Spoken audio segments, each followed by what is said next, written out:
오늘 하나님의 말씀은 마가복음 15장 42절로 47절 말씀, 제목은 아리마대 요셉이다 라는 말씀 가지고 함께 은혜를 나누시겠습니다. 남자의 변화의 단계란 유모가 있습니다. 좀 부정적인 이야기지만은 아주 재미있습니다.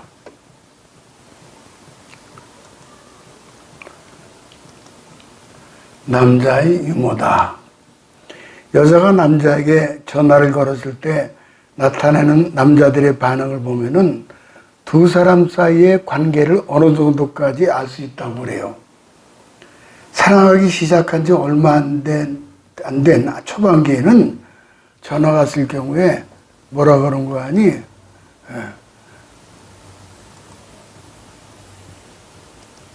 뭐라고 하는 거 아니? 내가 지금 막 걸려던 참이었는데 그런다는 거예요.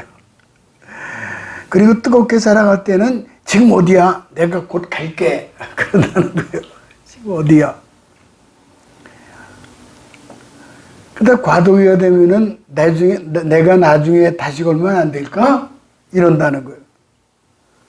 근데 권태기가 되면은 여자가 전화했을 때 남자가 야, 너 꼭 사람 바쁠 때만 전화 지리냐? 그런다는 거예요. 그리고 완전히 둘 관계가 깨어지면은 이렇게 된다고 그래요. 전화기가 꺼져 있어 소리샘으로 연결됩니다. 또 여자가 감기에 걸려서 콜록거렸을 때 나타나는 남자들의 반응을 통해서 두 사람 사이의 관계를 알 수 있는데, 사랑을 시작한 지 얼마 되지 않은 초반기에는 자기야 여기 약지에 와서 뜨겁게 살아갈 때는 차라리 내가 아팠으면 좋겠다. 그러다가 과도기가 되면은 그러게 왜 그렇게 싸돌아다녀? 권태가 되면은 야 음식에 콧물 떨어져. 흔히 초심으로 돌아가자라는 말을 사용을 합니다. 초심이요.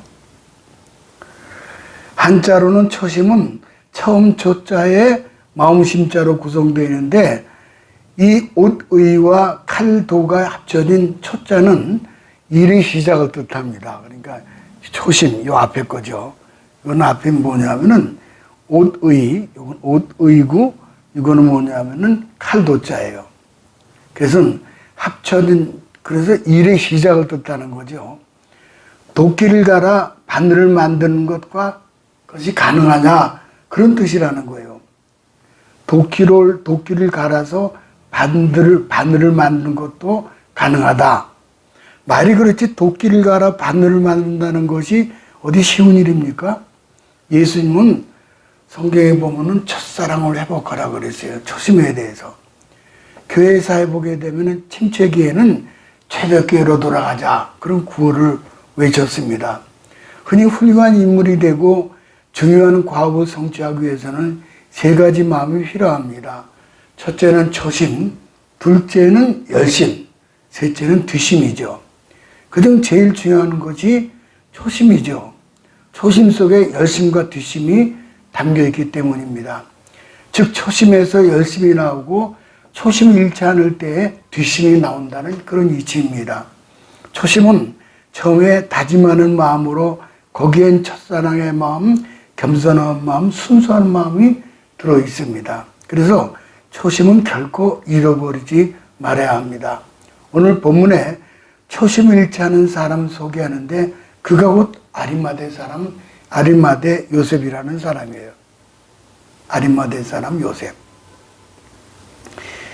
요셉이라는 이름이 많이 나오잖아요. 애굽의 그 총리가 되었던 꿈장이 요셉, 또 예수님의 육신의 아버지 요셉 등이 있죠. 오늘 본문의 요셉은 아리마대 지역 그 출신입니다.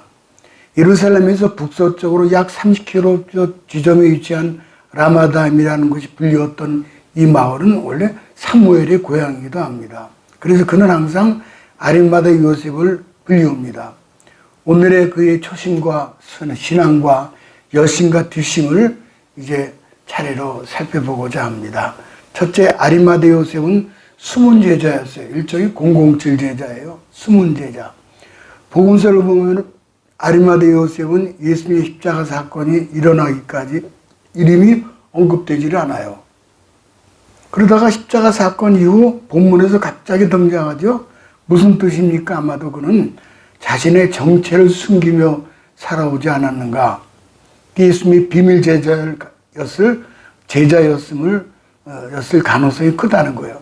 그 근거를 우리는 요한복음 19장 39절에 찾아볼 수 있는데 38절에 보니까는 아리마대 사람 요셉은 예수의 제자이나 유대인이 두려워 그것을 숨기더니 그랬어요. 왜 그렇게 했습니까? 왜 숨겼습니까? 성경은 그가 유대인을 두려워했다 그랬어요. 아니 그리스도인임을 밝혔을 때 받을 불이익이 사실은 두려웠기 때문이죠. 그러나 더 이상 그에게 자신의 정체를 숨길 수 없다고 판단한 순간을 맞이하게 된 겁니다. 그는 마침내 용기를 내었습니다. 그리스도인으로서 자신의 정체를 드러내기로 결단한 겁니다. 일종의 공개적 신앙 고백의 순간이었던 거죠. 이렇게 공개적인 선언의 중요성은 무엇입니까? 한 남자와 여자가 사랑하며 조용히 사적으로 부부되어 살면 됐지. 그만인데 왜 공개적인 결혼식이 왜 필요합니까?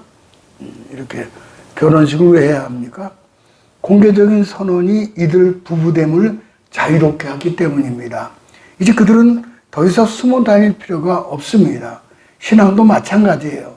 신앙의 삶이 되고 실천이 되기 위해서는 공개적 결단과 선언을 필요로 한 거죠.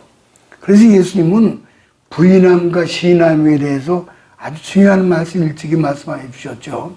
마태복음 1장 32절 이하에 보면은 누구든지 사람 앞에서 나를 시인하면 나도 하늘에 계신 내 아버지 앞에서 그를 시인할 것이요. 누구든지 사람 앞에서 나를 부인하면 나도 하늘에 계신 내 아버지 앞에서 그를 부인하리라. 이거 무서운 말씀이에요. 이것이 바로 공개적 신앙 고백의 결단을 필요하는 이유가 되는 거죠. 성경은 아리마대 요셉이 예수님이 제자라고 말합니다. 그가 제자라면 어떤 제자였습니까? 물론 당연히 12제자의 명단 속에는 없습니다. 문제는 성경이 아리마대 요셉이 숨어 있다라고 말하는 겁니다. 자기를 드러내지 않고 숨어서 믿었단 말이죠. 왜 요셉은 숨어 있었습니까? 우선 그의 위치가 그럴 수밖에 없었을 것입니다. 마태복음에 보면은 그는 부자였다라고 말씀하고 있죠. 마태복음 27장 57절을 가볼까요? 저물었을 때 아리마대 부자 요셉이라는 사람이 왔으니 그도 예수의 제자라. 그는 부자였어요. 또 마가복음에 보면은 유대인의 지도자 공회 의원이었습니다. 마가복음 15장 43절 가볼까요? 이 사람은 존귀한 공회 의원이요. 공회는 72명으로 구성된 우리의 국회와 법원을 합친 이스라엘 최고 입법 사법기관입니다. 그러니까 아리마대 요셉은 예수님을 드러내놓고 따를 입장이 못 되었습니다. 예수님 따르다가 붙잡히면은 모든 재산을 몰수당하고 또 공회의원 아닙니까? 예수 믿다가 걸리면 모든 지위를 잃을 수도 있어요. 그런 위험한 일을 하다가 잘못되면 평생 쌓았던 부와 명예를 다 잃어버릴 수가 있습니다. 그렇다고 예수는 떠날 수 없었던 이유가 있죠. 누가복음 23장 50절 52절에 보면은 이랬어요. 보면은 공회 의원으로 선하고 의로운 요셉이라는 사람이 있으니 하나님 나라를 기다리는 자라 그러죠. 의로운 사람, 하나님 나라 기다리는 사람. 그러니까 아리마대 요셉은 선하고 의로운 사람이에요. 또 하나님 나라를 기다렸다라고 성경 말씀합니다.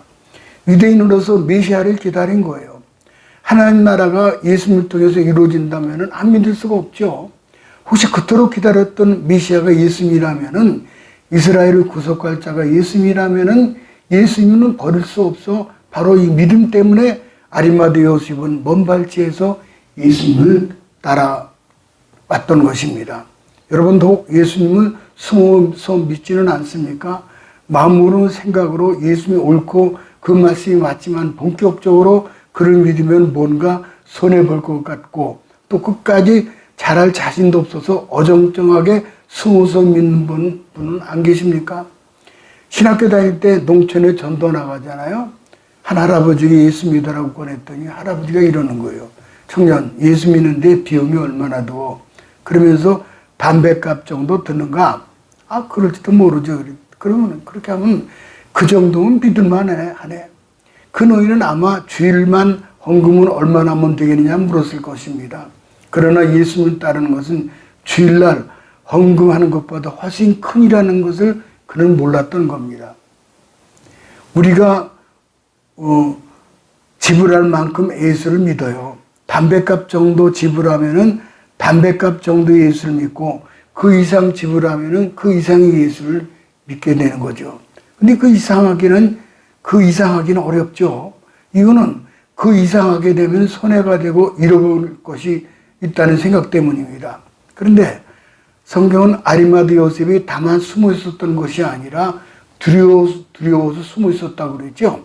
아리마대 사람 요셉이 예수의 제자이나 유대인을 두려워하여 그것을 숨기더니 두려움 때문에 숨어 있었던 겁니다. 아리마대 요셉은 무엇을 두려워했습니까? 그 첫 번째가 앞에서 말씀드린 대로 잃을 것을 두려워했다는 거예요. 예수 믿으면 붙잡히고 그러면 쌓아놓은 재물도 잃고 지위도 잃을 것이다. 예수 잘 믿으면 잃을 것이 많다. 세상은 넓고 재미도 많은데 교회 나가면 무슨 재미가 있는가? 교회 나가면 언제 등산 가고 언제 여행 가고 언제 골프장 가는가? 재밌는 거 다 잃어버리잖아요. 잃는 것은 그만두고 마음대로 살 수도 없어요. 예수 제대로 믿으면은 적당히 살 수 있나요? 삥땅도 못하죠. 거짓말도 못하죠. 아내 몰래 룸사롱에도 못 가죠. 예수 잘 믿으면 정말 마음대로 못 살아요. 이게 두려운 거예요. 두려운 이유가 또 하나 있습니다. 요한일서 3장 21절 가볼까요? 만일 우리 마음이 우리를 책망할 것이 없으면 하나님 앞에 담대함을 얻고, 사도 요한은 우리가 두려워하고 담대함을 잃을 이유가 책망 때문이라는 거예요. 다시 말씀드리면 우리가 담대하지 못한 이유가 우리 마음속에는 책망이 있다는 거예요. 누가 책망합니까? 뿌리를 따져 올라가면 죄 때문이죠. 죄에 대한 책망을 죄책감이라고 부릅니다. 죄책감이 우리를 담대하지 못하게 하고 움츠러들게 하죠. 죄책감이 짓눌러요. 죄책감이 우리를 정죄합니다. 아리마대 요셉이 의로운 사람이었지만은 자기만 아는 숨겨놓은 죄로 인해서 자기 죄책감을 느꼈을 것입니다. 사람이 죄를 지으면 죄책감이 들고 그 죄책감 때문에 불안해지고 불안 때문에 두려워지는 거예요. 그래서 종교개혁자 칼빈이 한 말이 있습니다. 사람은 마치 공장과 같다. 한편에서는 우산을 만들어내고 다른 한편에서는 불안을 만들어낸다. 참 귀한 말씀이에요. 인간은 곧 우산 공장이요 불안 공장이라는 거예요. 그래서 불안 때문에 교회는 오지만은 그렇다고 교회에 완전히 뛰어들지 못하는 것이 죄 때문이라는 거예요. 한편으로 잃을 것에 대한 염려 때문에, 한편으로는 죄로 인한 마음의 자책감 때문에 마음의 담대함이 사라지는 거예요. 담대함이 사라지면 어떻게 됩니까? 속으로 숨고 움츠러들게 돼요. 미래학자 페이스 파퍼는 코코니 신자를 얘기를 했습니다. 코코니 신자가 뭐냐면은 코크는 누에고치를 가리키는 영어 단어입니다. 그러니까 누에가 본능적으로 고치 속에 숨는 것처럼 믿기는 믿는데 자기 세계에 꽁꽁 숨어서 하나님 앞에 나오는 신자, 그를 코크니 신자, 누에고치 신자라고 부른다는 거예요. 어떻습니까? 여러분도 역시 숨어 있지는 않습니까? 두 번째, 아리마대 요셉은 다시 시작을 했습니다. 아리마대 요셉은 다행히도 코그니 신자에서 밖으로 나오죠. 마가복음 15장 43절 가볼까요? 아리마대 사람이 요셉이 당돌이 빌라도에게 들어가 예수의 시체를 달라 하니. 엊그제까지만 해도 유대인이 무서워서 꽁꽁 숨어있던 사람이 군인들로 중무장한 총독 관저에 탁 들어가서 빌라도에게 예수의 장례를 위해서 시신을 달라고 하는 거예요. 마가복음 표현이 재미있잖아요. 당돌이 빌라도에게 예수 시체달라고 하니, 당돌이라는 말은 두려움이 없다는 거예요. 부끄러움이 없다는 거예요. 자기를 용감하게 드러낸 거죠. 지금까지 내가 이런저런 이유로 숨어 있었다. 그러나 지금부터는 그렇게 하지 않겠다. 나는 예수 믿는다. 나는 예수 믿는 제자다. 이제 나를 잡아갈 때면 잡아가고 죽일 때는 죽여라. 이 니고데모가 이러는 거지. 이 요셉이. 그렇게 숨죽이고 예수 믿던 나약한 제자 요셉은 달라졌다니 깜짝 놀랄 수밖에 없죠. 왜 요셉이 이렇게 담대해졌습니까? 원래 신앙은 원래 담대한 거죠. 신앙은 원래 담대한 거예요. 신앙은 용기입니다. 내가 죄인이 아니라고 주장하는 건 용기가 아니라 내가 죄인이라고 인정하는 것이 용기예요. 내가 완전하다고 말하는 용기가 아니라 나는 비록 완전하지 못해도 그래도 주님을 따르겠다는 용기예요. 뭐 시작하기 전에 충분히 만족할 만한 완벽할 때는 없죠. 현대그룹 정종 회장의 이봐 해봤어. 아주 유명한 말이죠. 이 정신이 신앙에서도 중요하죠. 회사원들이 이런저런 이유로 이번 일은 어렵습니다라고 정종 회장에게 이제 얘기를 합니다. 그랬더니 해봐서 해보지 않고 어렵다고 말하지 말라는 거예요. 용기는 두려움을 극복하는 힘이죠. 두려움을 없애는 힘이 아니라 두려움을 극복하는 힘이죠. 두려움을 피하는 힘이 아니라 두려움과 맞서는 거죠. 두려움과 정정회장 어록 이봐 해봐서 제가 현대건설 몸을 중동에서 3년 동안 몸을 담았지만은 가장 인상 깊었던 것은 그 정정회장의 엄청난 그 계획들이에요. 그걸 다 제 눈으로 봤죠. 한국에서 제작한 엄청난 건설 플랜트를 바치선에 실어가지고 터크포드로 예인해 오는 거예요. 한국 부둣가에 나가보면은 어마어마한 구조물을 바치선에 결박한 채 작은 다크포드로 앞뒤에서 끌고 오는 거예요. 끌고 밀고. 한국에서 인도양을 거쳐서 페르시아만 그 엄청난 거리에 풍랑을 이기고 이제 그 중동에 도착을 합니다. 대단한 거죠. 이 그림을 좀 볼까요? 이게 지금 이제 한국 예를 들어서 이제 한국에서 만든 거예요. 현재 울산에서 만들어 가지고 이거를 가지고 끌고 가는 거예요. 이게 용어이 타코포드라 그래요. 이거를 바치선에 올려놓고서 가는 거예요. 인도양을 거쳐가지고 가는 쫙 이런 것도 뭐 이렇게 해가지고 가지고 끌어다가 주베일 항구, 속이서 이거 다 한국에서 만든 거예요. 거기서 물론 만드는 것도 있지만 대부분 한국에서 만들어야 아주 큰 플랜트는 이 한국에서 만들어가지고 그걸 제작해가지고 바치선으로 끌어간 거예요. 참 지금 생각하면 참 당시 그 광경을 본 외국 회사들은 현대건설의 정종 회장의 이봐 해봐서에 엄지척으로 인정을 해 주었습니다. 가론유다와 베드로 차이는 가론유다는 실수를 많이 했고 베드로는 실수 안 한 것이 아니죠. 참 우리가 참 할 말이 참 많이 있어요. 그때 우리 현대건설에서는 먹을 걸 가지고 오는데 바치선에 싣고 왔어요. 오면서 쉬었지 오면서. 그게 막 간장, 된장, 고추장 뭐 다 가져와요 전부 한국서. 그래가지고 그냥 그거를 우리만 먹는 것이 아니라 이 옆에 영진건설 무슨 뭐 옆에 경남건설 이런 데 다 나눠주기도 하고 그러죠. 그리고 한 번은 바치선에 나가보니까는 우리 한국 버스를 가져왔어요. 현대에서 나는 자동차죠. 그런데 적도를 지나오다 보니까는 이 버스 천정이 내려앉아서 녹아가지고 그렇더라고 그거를 또 고쳐가지고 타고 다녔죠 우리가. 자, 가론유다와 베드로의 차이는 가론유다는 실수를 많이 하고 베드로는 실수를 안 한 것이 아니라는 거예요. 근데 자꾸 그 얘기만 자꾸 나오네. 그러니까 우리가 대한민국 이렇게 경제 10위권이 들어오게 된 것은 이렇게 선배 선각자들이 있었기 때문에 이렇게 된 거예요. 이런 분들이 참 대단하죠.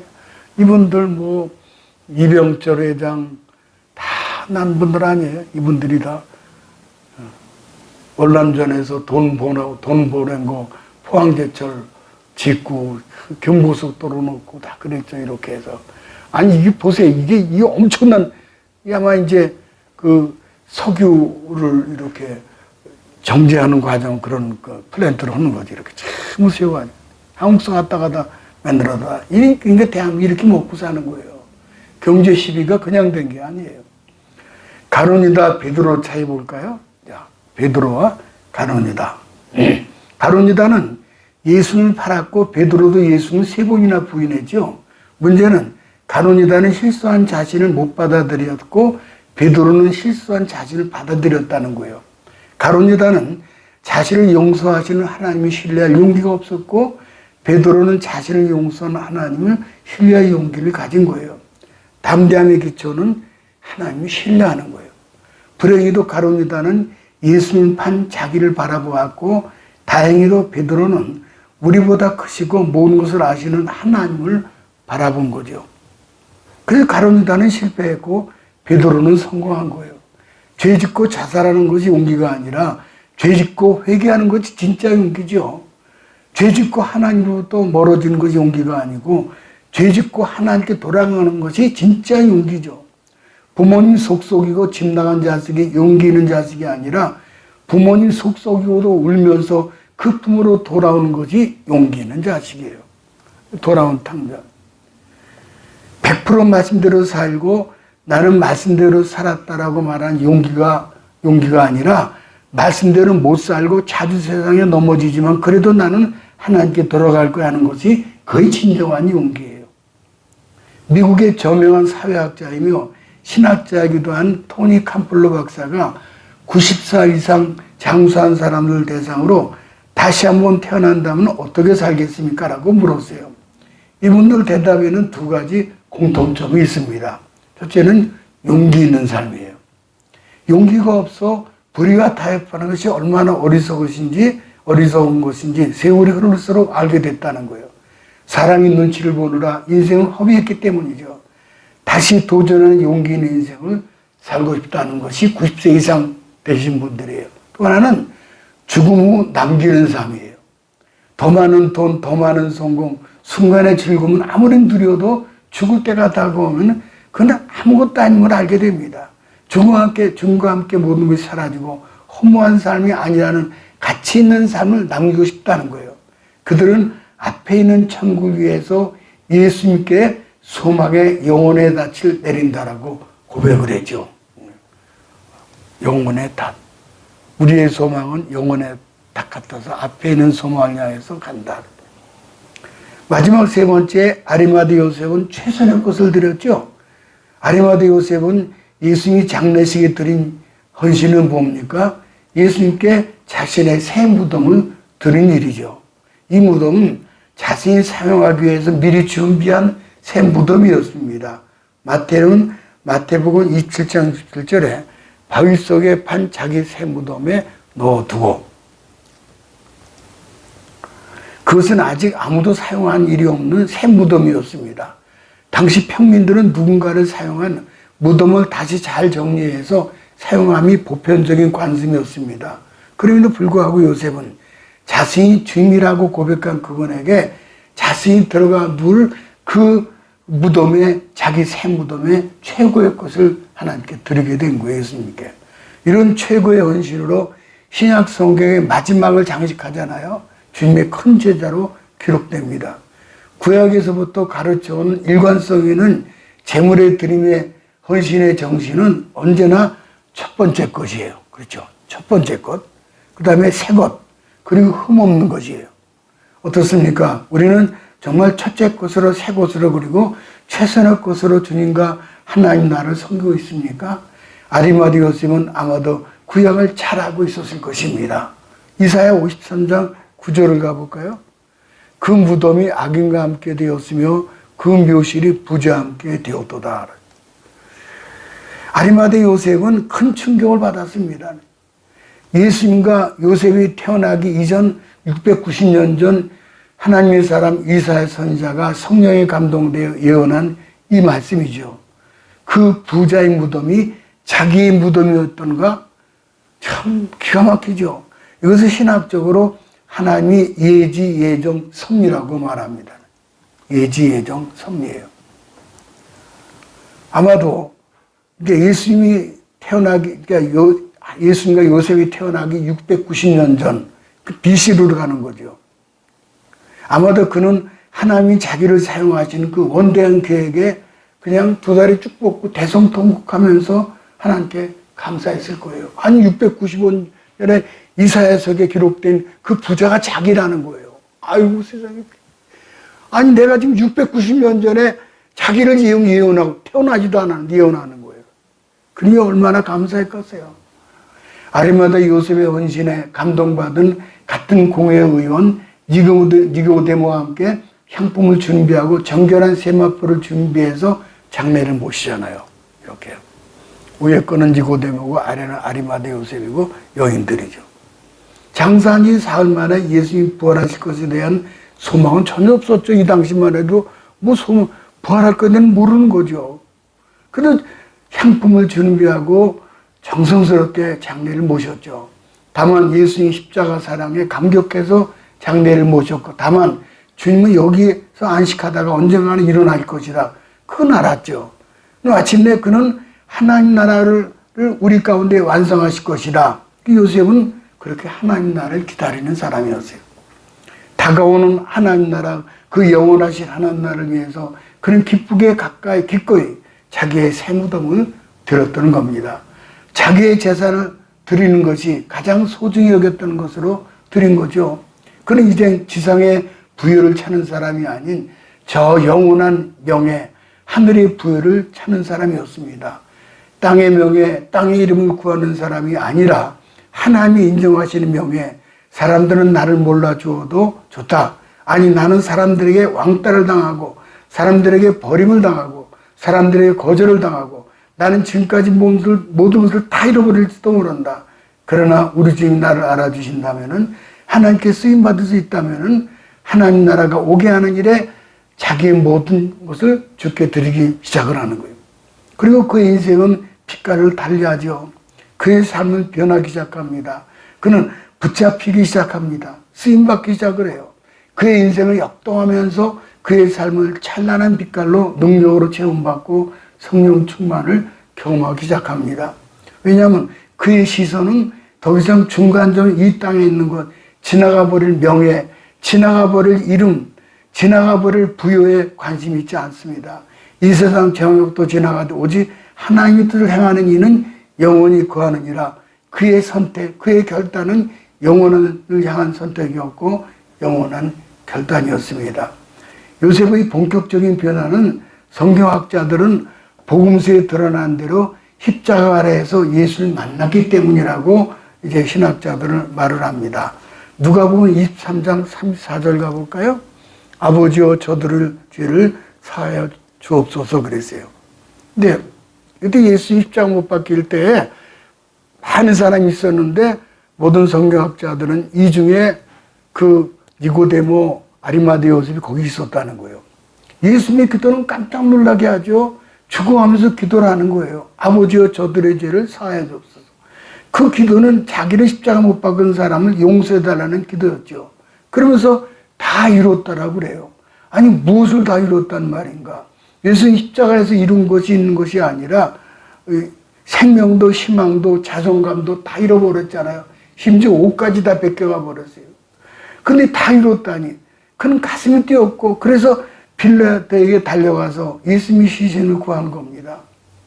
성묘교회 예수님 무덤이 있는데 그 옆에 요셉의 무덤이 있다는 사실을 다 지금도 잘 모르고 있습니다. 저도 성주세를 다녀왔지만은 그 예수님의 무덤만 생각했지 그 옆에 초라하지만은 요셉의 무덤이 있다는 것을 몰랐어요. 그 있다는 거예요. 다시 또 갈 기회가 있다면은 그 요셉의 무덤 가가지고 아무도 찾지 않는. 그러니까 아무래도 예수님께 사람들이 가지 성주설에 가는데 요셉의 무덤은 가겠습니까? 요셉은 예수님과 함께 죽고 함께 살려고 예수님 무덤 곁에 부활을 기다리며 누워 있는 거예요. 아멘. 모쪼록 아리마다 요셉의 신앙을 가슴에 끌어안고 다시 일어나서 하나님 나라를 사모하며 하나님 나라 건설을 위하여 헌신된 삶을 모두 사시기를 주님의 이름으로 축복합니다.